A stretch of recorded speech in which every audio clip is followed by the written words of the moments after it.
ત્યાં પણ સ્ટોપ લે દરેક જગ્યાએ. એટલે બધાને એવું લાગતું હશે કે ત્યાં પણ લારી ઉપર કઈ ખાવા. ના, એવા બ્રહ્મા ના રહેતા. લારી ઉપર નહીં, નવરાત્રીમાં જેવી રીતે લો ગાર્ડન પર સ્ટોપ લઈએ ને એવી રીતે રસ્તામાં ઘરે આવતા સ્ટોપ લે છે આ ભાઈ. અને એનો સાથીદાર છે આ. કાયમ નવરાત્રીમાં લો ગાર્ડન લઈ જાય કે આપું ચાલ લો ગાર્ડન થઈને આપણે ઘેર જઈએ. શું ભૂમિ ભાભી? એ ગયો તું શું કરવા ગયો હતો? શું તને બહુ એક્સપિરિયન્સ. બીજો એક કિસ્સો, આમની વાતો બહુ નિરાલી હોય. લંચ લઈને આવે એટલે આ બધા જોડે બેસે જમવા. દરરોજે અલગ અલગ ટાઈપની શાકભાજી હોય બધું. તો એક દિવસ ભીંડા લાવ્યો તો કે ભીંડા તો મારે સિરિયાથી આવે. મેં કીધું બરોબર. પછી એક દિવસ કાકડી કે ગમે તે શાક લાવ્યું હશે, દૂધી લાવ્યું હશે તો દૂધી તો કે મારે તુર્કીથી આવે. આ રીતે દરરોજે અલગ અલગ વસ્તુઓ શાકભાજી હોય અને છેલ્લે એવું કે મારે તો બધી જ શાકભાજી મારા ઘેર તો ઇમ્પોર્ટ જ થાય છે, અહીંયા લોકલ તો હું લેતો જ નથી. પણ એ બધી વસ્તુઓ બરોબર, ખાલી એને એક જ શાકભાજીનું નામ ના લીધું. એક જ શાકનું. કોઈ ગેસ કરશે કયું?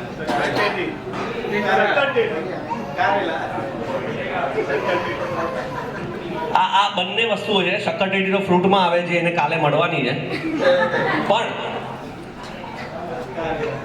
શક્કરટેટી તો કાલે મળશે, પણ એને ખાલી કારેલાનું નામ ના લીધું. કારેલાનું નામ એટલા માટે ના લીધું કારણ કે 1 વર્ષ પછી એને પોતે અનુભવ કરવું છે ને, એટલા માટે એને નામ ના લીધું કારેલાનું. એટલે આવી રીતે ઓફિસમાં શાકભાજીનું વિતરણ આ રીતે થાય છે. એનું સૌથી ઇમ્પોર્ટન્ટ મોમેન્ટ આજની બેચલર નાઇટ, એની છેલ્લી નાઇટ એટલે એ જાન્યુઆરી 2023, રાઈટ? ગયો તો જેસલમેર.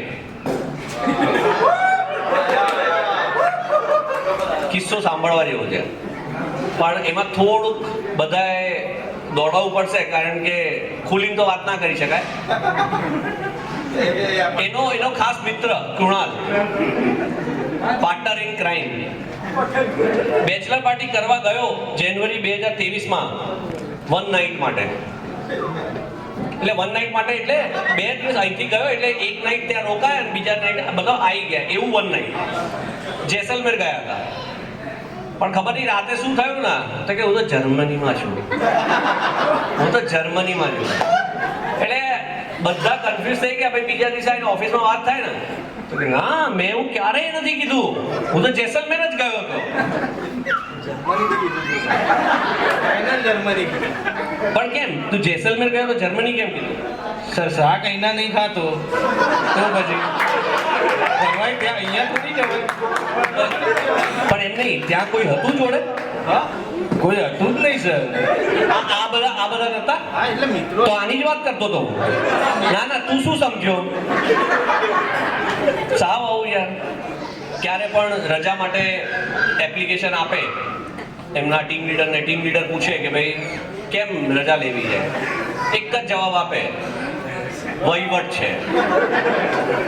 કોઈ જવાબ બીજું હોય જ નહીં. ક્યાંય મોડો આવ્યો હોય ને, નહીં એ તો મારે વહીવટ હતો એટલે મોડો આવ્યો.